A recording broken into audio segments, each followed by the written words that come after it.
third possession of the second half, third quarter. And innocently enough, the Broncos had gotten a couple of first downs, and they had a second and two at the Vegas 44-yard line.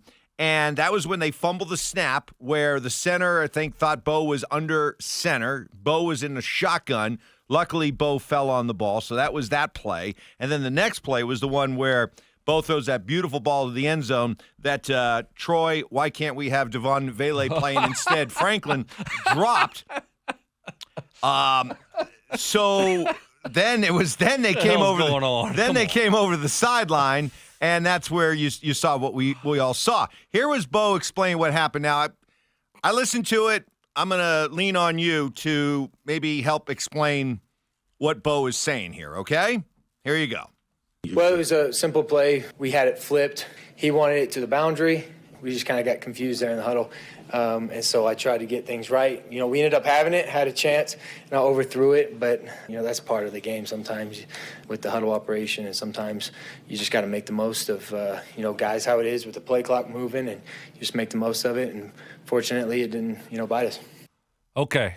I think when he said, he wanted it to the boundary, so that to me says the short side of the field.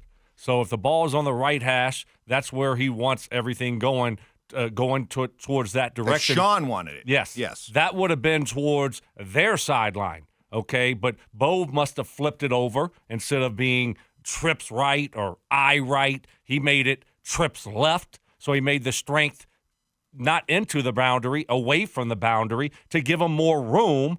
And I think that's really all it was, and Sean must have said something about it. And I think Bo probably just had enough and help me out here. I'm a young quarterback, and we got a lot of stuff going on, okay?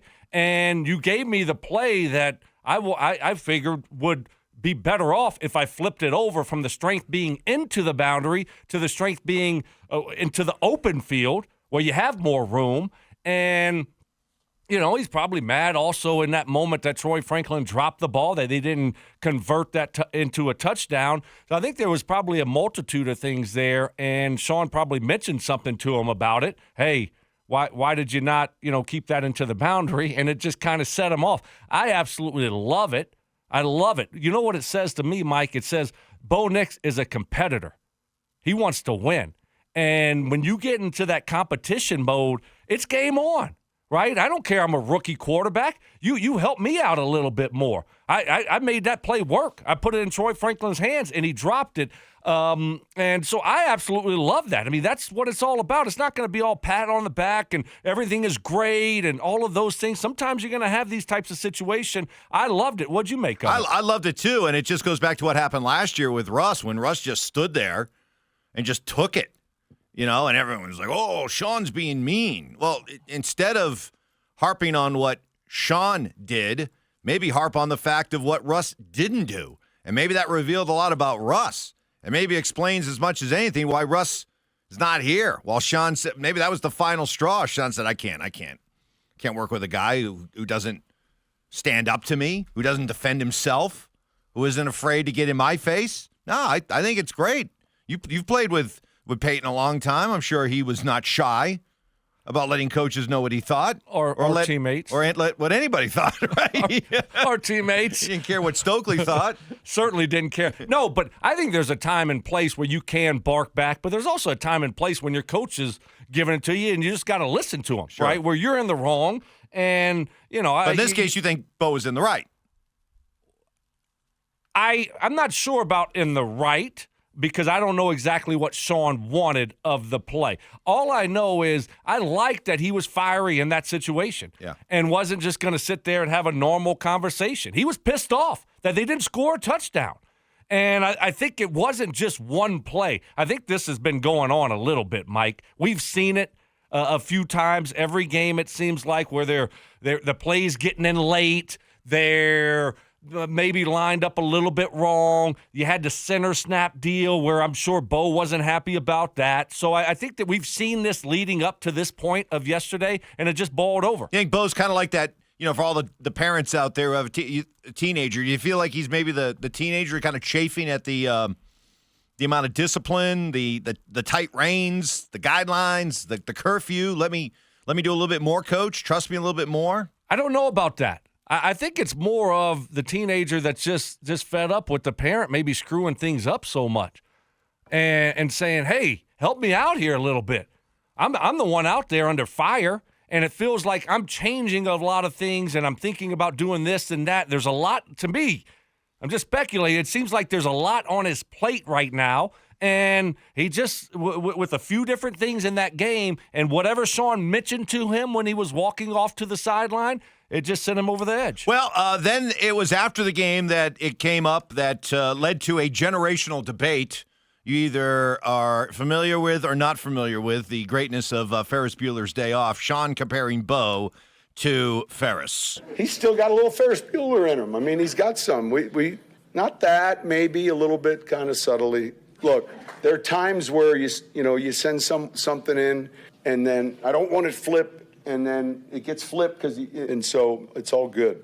He works his tail off, and I am that way, and so it just is what it is.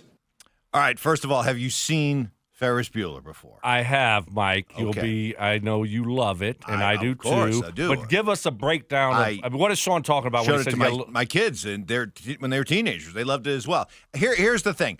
If you remember in the movie, Ferris Bueller was sort of a kind of a good-natured, good kid, but kind of a know-it-all. Could be a little bit snarky. Carried himself like, I know what's right. I may know it a little bit better than you. Good sense of humor, all that kind of stuff. A little bit of a, little bit of a, we'll approach the line, maybe put the toe over the line, but then put it back. That's how I always kind of interpreted his character. It's a compliment.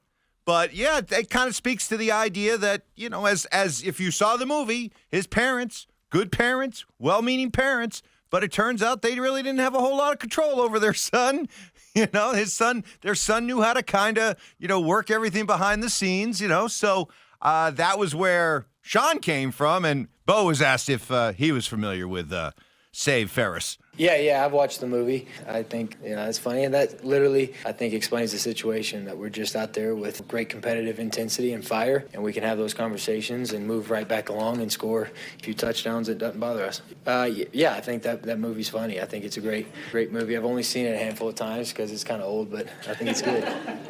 There you go. I love it. And I think Sean loves it. Sean loves that his quarterback, his guy that he drafted, is got some fire to him. Yep. That's what it's all about. That's what you want from your quarterback in that situation. No big deal at all. They responded to it.